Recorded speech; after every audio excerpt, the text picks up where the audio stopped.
بین دشت و دمن زیباست، گلباغ و چمن زیباست. با حسن دلانگیزش نوروز وطن زیباست.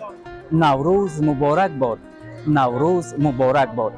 مفتون جمال گل آمد به وصال گل. باران بهاری نو بوسد لب و خال گل. بیننده های عزیز و ارجمند، در ناحیه تیمورملک قرار داریم و امروز ساکنان با یک چهره بالیده و شادی و نشاط به انتها در فضای تنجی و امانی وطن تاجیکستان صاحب استقلال جشن نوروز فرخنده پی را با یک شکوه و جلال بی اندازه استقبال نموده ایستادند.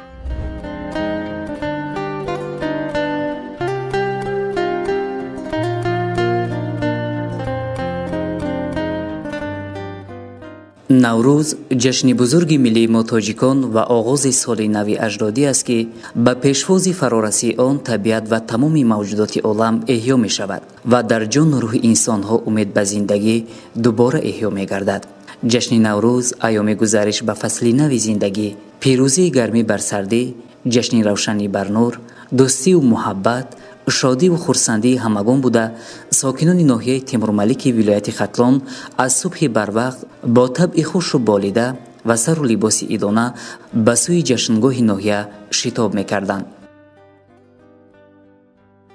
باعث افتخار و سرفرازی هر یک ما تاجیکستان صاحب استقلال میباشد که یکی از جشن‌های قدیم‌ترین مردم آفر ما جشن نوروز از نو احیا گردید و امروز در سراسر کشور عزیزمان جشن نوروز با شکوه و شامت خاصه در تمام قلمرو کشور از خردترین کوچه، دهه، محله، ناحیه و جماعت امروز جشن نوروز را استقبال میگیرند و با یک دستاوردهای خوب ایدانه این جشن ملی را تجلیل می نمایند.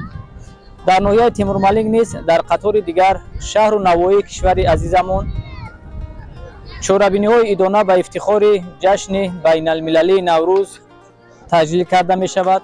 در ناحیه تیمورملک یک جماعت شهرک بهمنرود و 6 جماعت دهات در عموم 7 جماعت کار و فعالیت میکنند و ساکنان در آنها عمر به سر میبرند.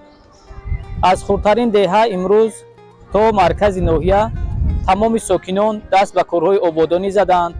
تا امروز زیاده از 5000 درختان آرایشی و سایه افکن شنانیدند. بیخ درختان را نرم کردند و به حشرهای دستجمعانه برآمده تمام کوچه و میدان ها را امروز به آمادگی این جشن عمومی ملی آماده نمودند.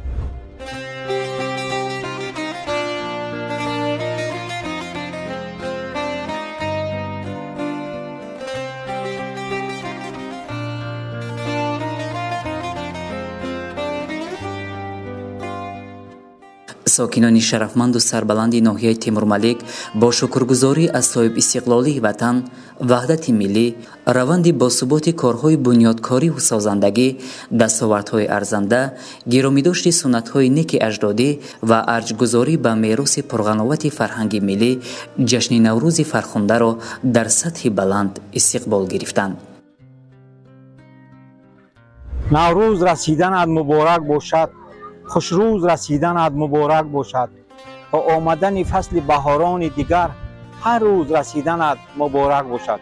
باعث افتخار است که عید اجدادی، سال نو اجدادی همه ساله در تاجیکستان عزیز با یک شکوه و شهامت خاصه تجلیل می‌گردد.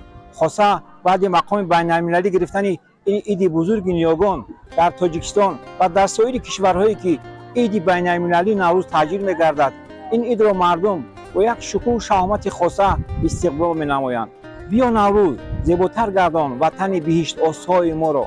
بیا نوروز با دلها شادی و فرح و با مردم تاجیکستان عزیز فیض و برکت ببخشان.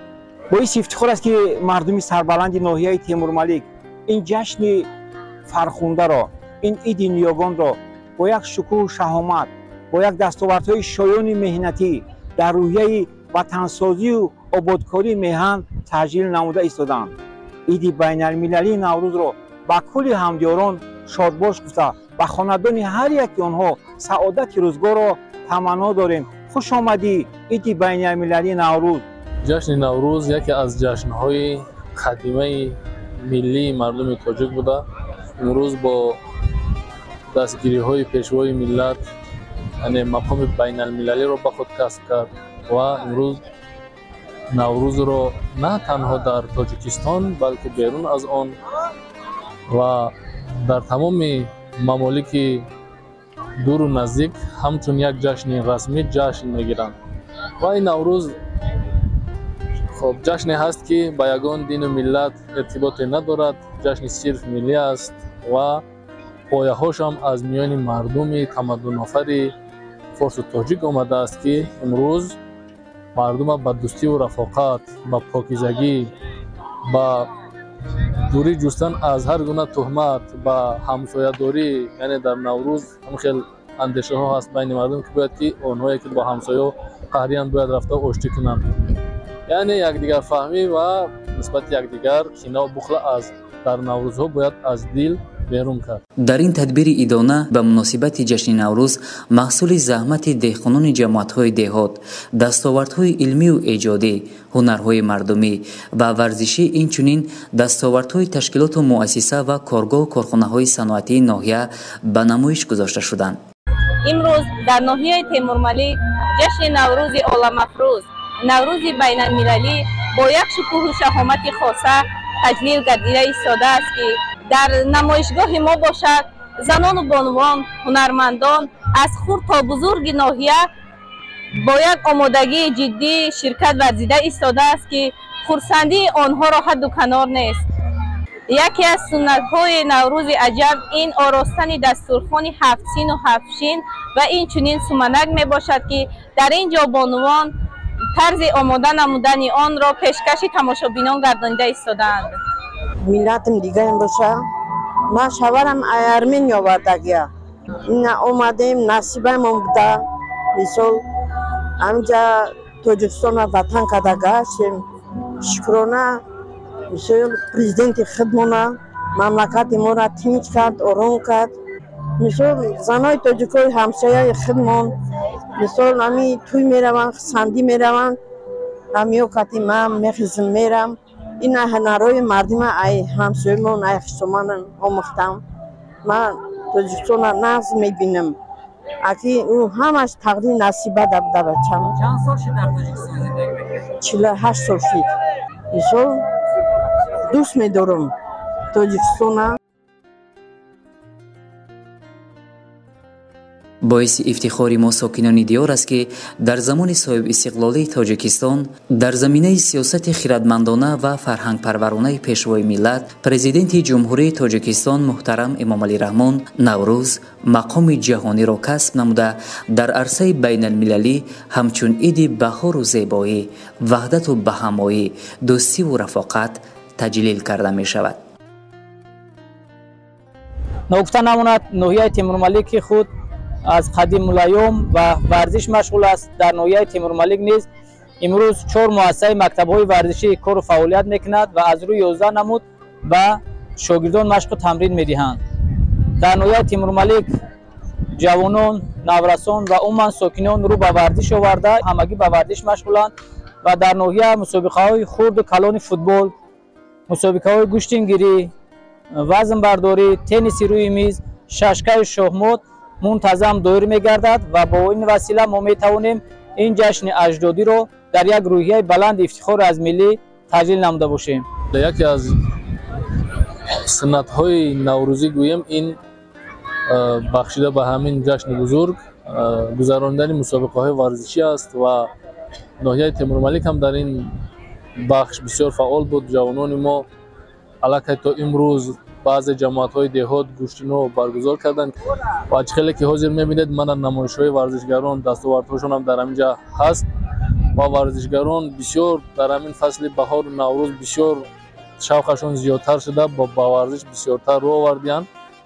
و من فکر میکنم که نوروز برای ورزشگران ما یک زمینه می شود که در آینده برای رشد و نموی ورزش سهمی با ارزش خود را بگذارند. جشن نوروز با خصوصیت‌های وحدت آفری و متحدسازی مردم با شکوه و شهامت خاصه همچون پیوندگر قلب‌ها و جشن بخشایش و مهرورزی در سطح بلند تنتنوی استقبال کرده می شود. امروز ما از با تشبث اساسدار صلح و وحدت ملی پیشروی ملت پرزیدنت جمهوری تاجیکستان محترم امام علی رحمان که نوروز جهانی گشت در سراسر جمهوری تاجیکستان و دیگر دولت‌های حوزه نوروزی ادامه دارد و امروز در ناحیه تیمورملک خوشبختانه خرد و کلان از زنان و مردان همه در نوروزگاه جمع آمدند و عقیده است که هر آن کس که اگر نوروزی را در روز اول نوروز سال را بخشنده پیش‌روی گیرد تمام سال برای او سال نکو خواهد بود. همه جا انجمن نوروز است، تاجیکستان وطن نوروز است. جشن نوروز این جمع آورنده تمام تمدن هاست، مردم هاست و ساکنان ناحیه تیمورملک را نیز این جشن بزرگ امروز در یک میدان وسیع همگی را سرجم نموده است. از چهره خرد تا بزرگ ما می‌بینیم که همگی افتخار ملی دارند، افتخار از وطنداری دارند و شکرانه صلح و ثبات، شکرانه پیشوای معظم ملت اساسگزار صلح و وحدت ملی محترم امام علی رحمان میکنیم که ما امروز تمام جشن‌های خویش را در داخل و خارج کشور با یک شکوه و شهامت خاصه تجلیل میکنیم و جشن بین المللی نوروز که خود روز نو است، نوروز است، امروز در سراسر دنیا با همین روز تجلیل کرده می شود و یکی ساکنان کشور از زمان چی در داخل و چی در بیرون است جشن عمومی ملی بین المللی نوروز را صمیمانه شادباش میگویم.